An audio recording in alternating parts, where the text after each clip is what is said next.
Hey everyone, this is the first video of this kind that I'm doing, so please give me feedback. I appreciate all of it.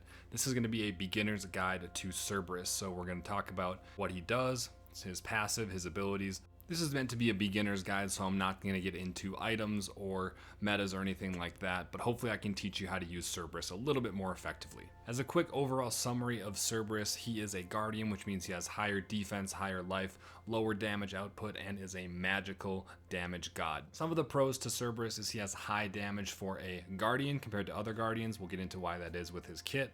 He counters healers due to his passive, and he burns beads because he has a big CC ultimate ability. Some of Cerb's cons are he has easy to interrupt abilities, from the channeled breath to the slower moving escape jump that he has.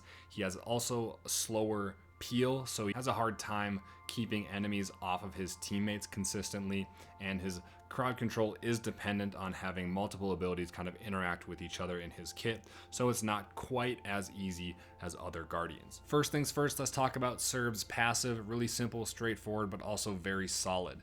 Reduces enemy healing by 20% within 40 units. That includes all healing. He also steals 50% of what the enemy would heal within 40 units. If you don't know what 40 units looks like, here it is right here. You can see that little aura around the Odins. That's where Cerb is stealing heals from. Let's do a little quick math to show you how that works. So if the enemy is healing 100, 20% is reduced, the enemy now heals 80 instead, just by standing in that 40 unit range. Cerberus also steals 50%, so if the enemy heals 100, Cerb heals 50 of that. This is why Cerb is such a good counter to healing. All you have to do is stand near the enemies, they heal less, and you sustain more by stealing that heal from them. Onto Cerberus's first ability, Paralyzing Spit. Mastering this ability makes a good Cerb player into a great Cerb player. At its most basic level, this is a straight line, slower moving projectile ability that passes through and damages enemies. You see the actual projectile comes from Cerberus's snake tail itself. It's a straight line, goes straight ahead, and it moves and hits the enemy. You can hit multiple enemies with this ability, as you can see here. So if this ability is a straight line, then why is Cerberus's targeter a triangle? This is where it gets a little bit interesting. If his dog heads are alert, they also spit venom and do damage. So it's the tail, the middle dog head, the left dog head, and the right dog head. If all four of those venoms hit, it actually stuns the enemy on top of doing damage for each of those venoms. You can alert each doghead by hitting a basic attack with each one, and there are also other easier ways to alert them, which I'll go over in the other ability sections. I think the most misunderstood part of Cerberus kit is the stun, and why sometimes it stuns and sometimes it doesn't. As you can see here, pretty apparent, all four of those projectiles are going to come and converge and hit the Odin and stun the Odin. This clip, it may look like that left breath isn't going to hit the Odin, but think of it going along that path indefinitely. It will clip the Odin at the end. That's why he gets stunned in a clip like this, even though it kind of looks like he may not. Here's another example of one where you may think that it looks like it will stun him, but that left breath just goes right by the left side of Odin, and at that point he's not stunned. So personally, I think it's a little bit easier to hit Cerberus stuns from further away. As you play Cerberus more and more, you're definitely going to get more used to the projectile, how fast it travels, and where to predict your enemy is going. But one thing I use that works for me is a little backstep. So as you can see, I know that my passive is up. I'm going to backstep a little bit. I know the projectile is going to hit right there at the end, so I can hit that stun a little bit more consistently. Cerberus' second ability is called Ghastly Breath. With this ability, each dog head releases a cone of noxious breath. What that means is if an enemy is caught inside any of these cones, he takes damage 7 times over 2.4 seconds. You can see this Odin is taking more damage over time because part of Cerberus' ability is that he shreds protections. The enemies in the middle cone are also slowed up to 3 times. Another nice thing about this ability, you don't even have to hit an enemy. It puts all 3 dog heads on alert for Paralyzing Spit to hit that stun. Since this is a channeling ability, you're not always going to get the full benefit of it. You see this Ymir can freeze me, this Thor can stun me.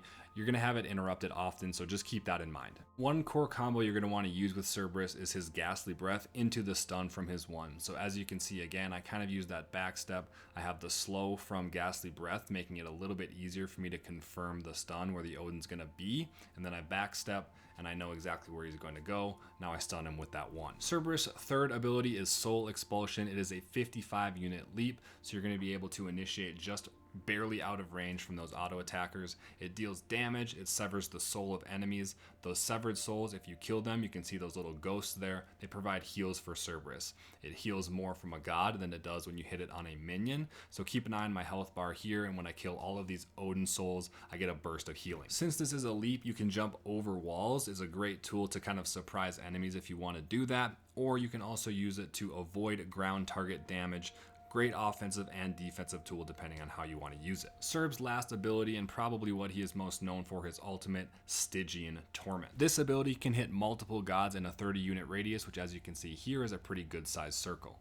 It knocks enemies up, it damages them, and then it puts all heads on alert for Paralyzing Spit, just like Ghastly Breath does. The last piece of this ultimate is that he pulls enemies towards him after a delay. As you can see here, the little circle on the ground gets smaller, and that's where you pull your enemies towards. Cerberus is also CC immune while he's casting it, and that circle on the ground can be used to really set your teammates up for follow-up damage, or just to guarantee your own stun a little bit easier when the enemies land. Keep in mind, if your enemy has knock-up immunity, the first part of that Cerberus ult isn't going to go off and you're not going to get that pull, so knock-up immunity is a really good counter to Cerb. That's it, that's my beginner's guide to Cerberus. This is the first individual god guide I've done, so please let me know what you thought about it. Give me any sort of feedback, I'm definitely open to that. If you learned something, please like, subscribe, follow. Hopefully this gave you a little more insight into how to play Cerb if you're just starting the game. Because of how much damage Cerb could do, he's definitely one of my favorite guardians, so I hope you guys go out there and have fun with him too.